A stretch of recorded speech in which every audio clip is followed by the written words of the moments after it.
Gen Z, selamat datang di Bincang Santai tapi penting banget buat kesehatan kita semua.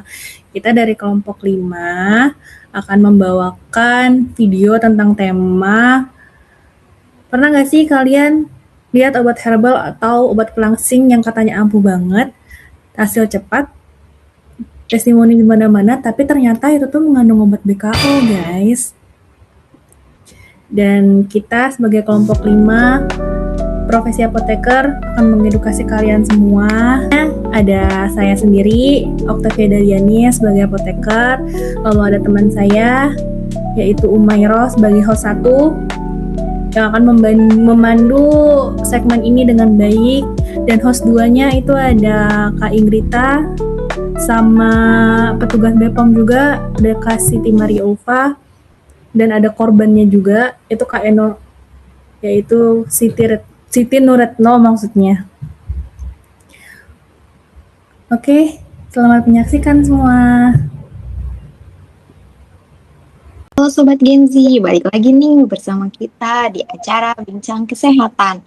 Hari ini kita akan membahas edukasi hal yang dekat banget sama kita nih. Apalagi buat yang sering insecure sama berat badannya. Ngaku deh di sini siapa yang pernah kepikiran pengen langsing tapi tanpa ribet nih.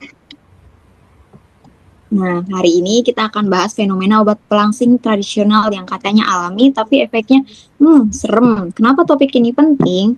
Karena banyak obat pelangsing herbal yang ngakunya aman tapi efeknya cepat. Nah, itu tuh patut curigai. Faktanya banyak yang mengandung bahan kimia obat serta mempunyai dampak dari gangguan ringan sampai ancaman nyawa. Iya betul, soalnya banyak banget nih yang ternyata mengandung BKO. Khasiatnya sih instan, tapi resikonya nggak main-main. Oke, kita langsung dengar cerita nyata ya. Boleh Kak, boleh ceritain deh awalnya kenapa sih pakai obat pelangsing itu? Awalnya itu karena tuntutan dari pekerjaan, harus disuruh untuk tampil menarik, cantik untuk tuntutan pekerjaan. Ternyata, terus aku nemu tuh di online shop ada obat pelangsing, di komen-komen gitu kan banyak ya. Terus coba aku klik deh, ternyata wah hasilnya lumayan untuk memuaskan ya, untuk sesuai reviewnya gitu. Testimoninya bagaimana Kak yang kamu rasain? Gila sih, pada bilang turun 5 kilo seminggu. Aku coba dan benar, berat badan langsung turun. Tapi gimana Kak responnya Kak? Pengabaran Kakak? Tapi aku jadi nggak bisa tidur, jantung sering deg-degan, gampang panik. Aku pikir itu normal awalnya ya. Terus sampai akhirnya tuh bagaimana Kak bisa seperti itu?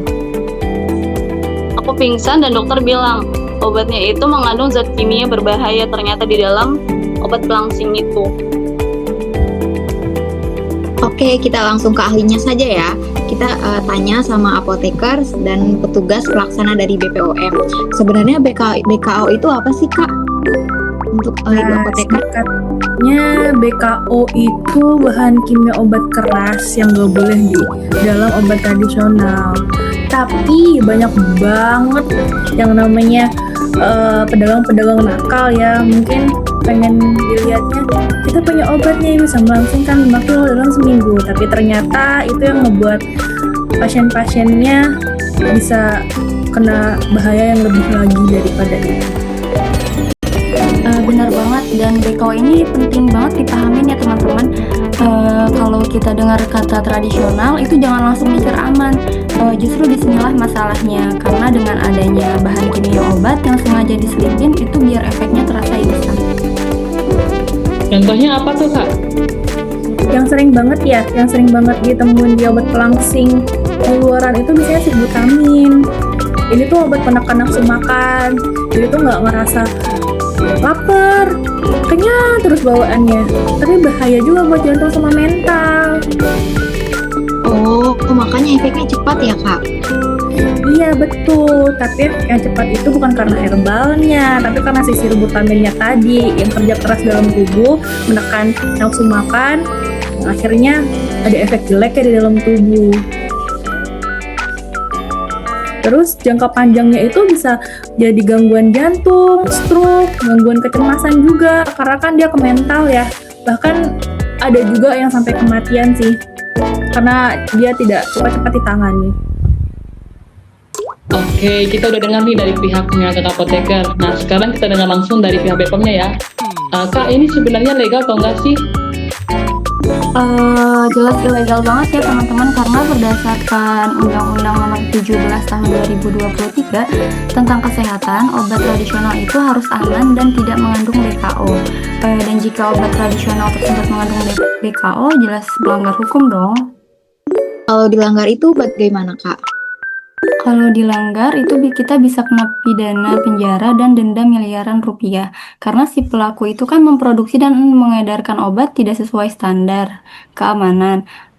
Sesuai pasal 435 itu tentang penjualan online BKO yang dijual tanpa nomor BPOM lalu klaim berlebih, itu termasuk ke dalam pelanggaran pasal 436 tentang peredaran obat ilegal di Undang-Undang Kesehatan. Terus dari sisi farmasinya juga, obat pelangsing dengan BKO itu jelas tidak memenuhi standar keamanan. Kalau tetap diedarkan, resikonya bukan cuma ke pasien, tapi juga ke tenaga kesehatan yang terlibat. Wah, jadi udah masuk ranah pidana ya Kak kalau gitu? Benar, pasal ini menunjukkan kalau kasus obat pelangsing BKO itu bukan hanya sekedar salah moral, tetapi sudah masuk ranah pidana. Jadi bukan hanya ditegur, tapi bisa kena penjara dan denda yang lumayan besar. Banyak orang mikir jualan online itu aman-aman aja, padahal kalau nggak punya izin edar dan mengandung bahan berbahaya, itu tetap ilegal dan bisa diproses hukum. Nah, teman-teman, dari BPOM sudah tegas nih melarang obat tradisional yang mengandung BKO. Jadi, kalau ada klaim langsung kurus, justru itu tanda bahaya. Obat herbal yang benar itu kerjanya pelan, bukan instan. Pasal ini penting banget karena banyak pasien yang datang ke apotik setelah beli obat online, padahal tanpa izin edar BPOM. Kami sebagai apoteker tidak bisa menjamin keamanan produk tersebut.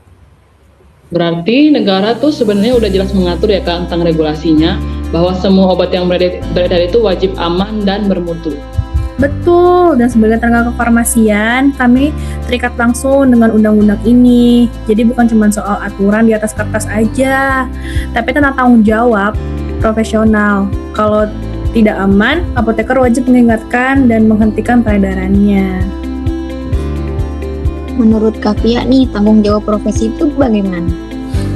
Kalau di apoteker, di kefarmasian, kode etik apoteker Indonesia itu jelas banget, yaitu keselamatan pasien nomor 1. Apoteker wajib nolak obat ilegal, wajib edukasi pasien dan masyarakat, bukan cari untung aja. Tapi Kak, kalau ada apoteker yang malah bantu dalam penjualannya, gimana tuh? Wah, itu bahaya banget sih. Itu pelanggaran berat, bisa dicabut STR-nya, yaitu STR itu kan kita ada namanya STR, surat tanda registrasi ya. Itu bisa banget kena sanksi dari organisasi, terus STR-nya dicabut, bahkan bisa diproses hukum. Oh, risikonya besar ya. Jadi kalau apoteker justru terlibat, konsekuensinya berat ya. Mungkin bukan cuma melanggar etika, tapi bisa kehilangan izin praktek dan berurusan dengan hukum ya, Kak. Betul sekali.